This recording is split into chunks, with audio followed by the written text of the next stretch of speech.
Hey, DHG here, and I decided to get back into the oral review format. Go ahead and make all the jokes you want about the oral review. I know I would. But I'm doing this mainly because on YouTube, you can read the descriptions where I put the reviews really easy, but on Rumble, different story entirely. It looks like one giant run-on sentence, and I wouldn't curse it on my worst enemy to read that garbage. So I'm just going to do the oral review here. Call of Duty 2005 was developed by Infinity Ward and published by Activision. Out of all the possible ratings, terrible, bad, good, average, and great, based on my playthrough experience, Call of Duty 2 is good. Back in the day, before Call of Duty became the juggernaut it is now, COD was facing stiff competition. In those days, Halo and GTA cast shadows upon every game. COD was determined to be the best World War II shooter out there. Sort of like an interactive equivalent of Saving Private Ryan, which was an infamous film at that time and is still great. It succeeded in many ways. Call of Duty 2 still remains one of the best World War II shooters out there. I highly suggest you play it if you haven't already. The online multiplayer is most likely dead, considering it's released in 2005. But the first person, the single player game is well worth it. The gameplay is separated into 3 different campaigns, which was how they did it back then, usually. Each dedicated to a particular nation's armed forces.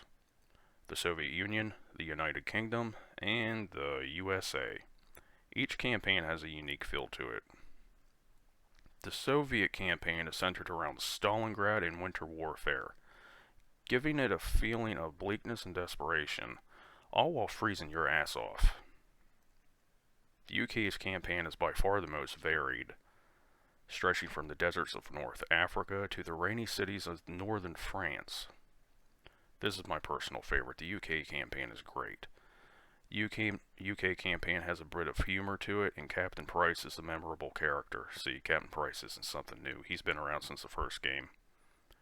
The desert sections are great, and you get a few tank levels in there too. You get to drive a Crusader around. Crusader? No, it's a cruiser tank. The American campaign is exactly what you would expect. D-Day, which is what's on display right now. Here you have the visceral amphibious landing at Utah Beach. See, I have to correct that here. This was actually a Ranger landing done at Point du Hoc, or Point du Hoc, however you pronounce it.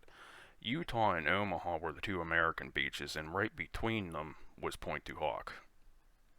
I wasn't aware of that at the time of writing. The most intense fighting is found in this campaign, particularly Hill 300. It's also the shortest campaign.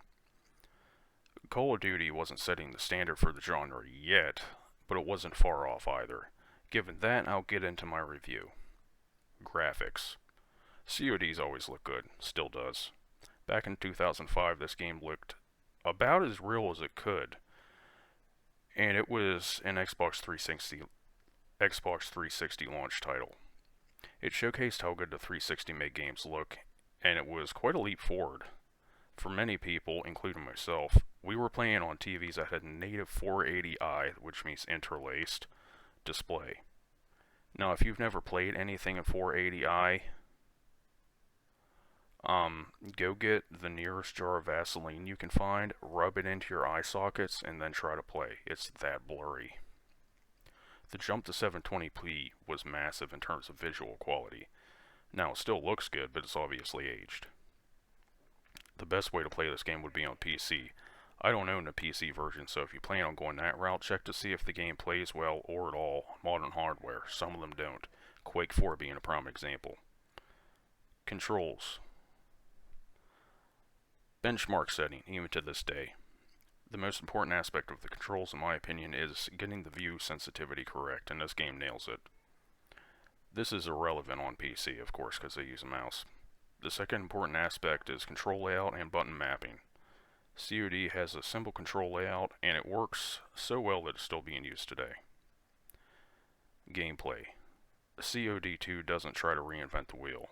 It uses a simple premise and acts upon it, which is making an edge-of-your-seat thriller based off of the historic battles of World War II. Most of the time will be you shooting. Duh.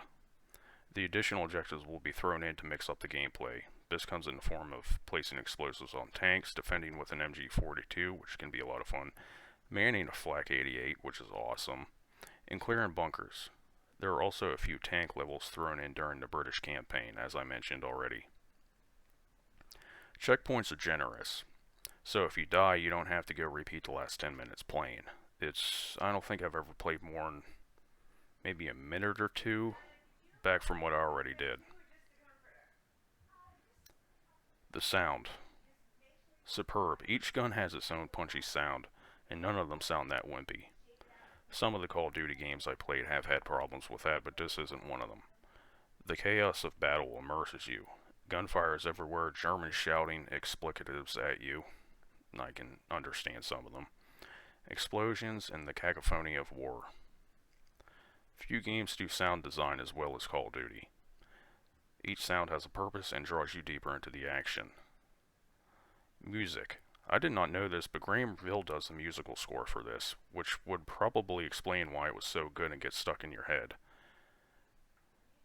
This is one of those titles that has tracks that will get stuck in your head. Tracks so unique that when you'll hear it, you'll know exactly what game it is from. Story.